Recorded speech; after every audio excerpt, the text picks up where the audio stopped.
ছবি দেখে বাসের গ্যারেজ বলে ভুল করবেন না, এটা ভিআইপি রোডের ধারে বন দফতরের বাগান। সেখানে বেওয়ারিশভাবে পড়ে রয়েছে Jawaharlal Nehru national urban renewal mission বা JNNURM এর এই বাসগুলি। অবশ্য পড়ে রয়েছে বলা ভুল, লোকসানের চাপ সামলাতে না পেরে এভাবেই শহরের বিভিন্ন ফাঁকা জায়গায় বাস রেখে পালাচ্ছেন মালিকরা। প্রথমে দেখলাম এরকম রাত্রেবেলা 4টে বাস, তারপরে আর একদিন এসে দেখলাম যে 5টা বাস। বলছেন এটা আমাদের কোম্পানি রাখতে বলেছে, আমরা রেখে যাচ্ছি। শুধু বন দফতরের বাগান নয়, কলকাতা স্টেশন, বিমানবন্দর সংলগ্ন এলাকার মতো ফাঁকা জায়গাতেও এভাবেই পড়ে থাকতে দেখা যাচ্ছে বিশাল বিশাল বাসগুলি। পড়ে পড়ে খারাপ হচ্ছে যন্ত্রাংশ, গায়ে জমছে, মরছে আর ধুলোর স্তর। ধুলো জমা সিট, ভেঙে পড়া গাড়ি, যেন একটা আস্ত বাসের কঙ্কাল দাঁড়িয়ে রয়েছে বিভিন্ন রাস্তার ধারে। কিন্তু পরিস্থিতি হঠাৎ এরকম দাঁড়ালো কেন?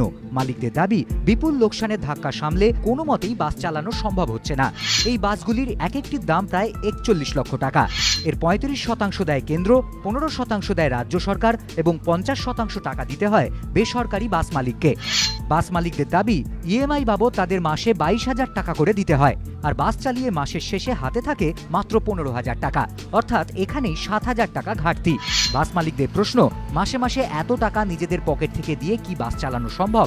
এর ফল দেখা যাচ্ছে রাস্তায়। গত এক বছরে কলকাতা ও আশপাশের এলাকায় প্রায় 400 থেকে 450 এরকম বেসরকারি বাস বসে গিয়েছে। লাস্ট 1 ইয়ারে 4 থেকে 450 গাড়ি অফ দ্য রুট হয়ে গেছে। এই গাড়ির যা আয়, তা ব্যয় আর আয় যদি সমান না থাকে, গাড়ি তো বসে যাবে।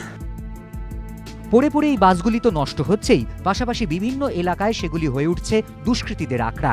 অভিযোগ, কোথাও মাদকাসক্তরা বাসের যন্ত্রাংশ খুলে বিক্রি করে দিচ্ছে, কোথাও বাসের মধ্যেই বসছে অসামাজিক কাজকর্মের আসর।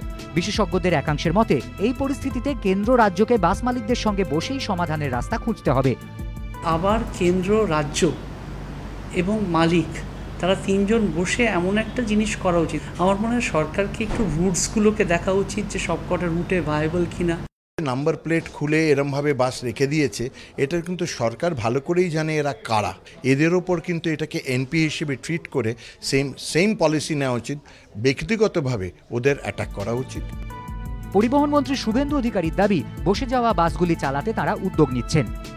যে সমস্ত বাস অকেজো হয়ে পড়ে আছে সেগুলোকে কসবা ডিপোতে নিয়ে চলে আসা, তাদেরকে রিপেয়ারিং করে আবার রাস্তায় নামানোর উদ্যোগ গ্রহণ করা, এটা আমি প্রথম নিয়েছি। বাস মালিকরা অবশ্য বলছেন, ভাড়া না বাড়াতে দিলে কোনোভাবেই বাস চালানো সম্ভব নয়। কিন্তু বেশি ভাড়া বাড়ালে আবার পর্যাপ্ত যাত্রী হবে তো? কারণ যে রাজ্যে বড় শিল্পের আকাল, যেখানে কর্মসংস্থানের অভাব, সেখানে বেশি টাকা বাস ভাড়া দিয়ে যাতায়াত করার মতো পর্যাপ্ত যাত্রী কি পাওয়া যাবে? প্রশ্ন বিশেষজ্ঞ মহলের একাংশের। অর্ণব মুখোপাধ্যায়, ABP আনন্দ, কলকাতা।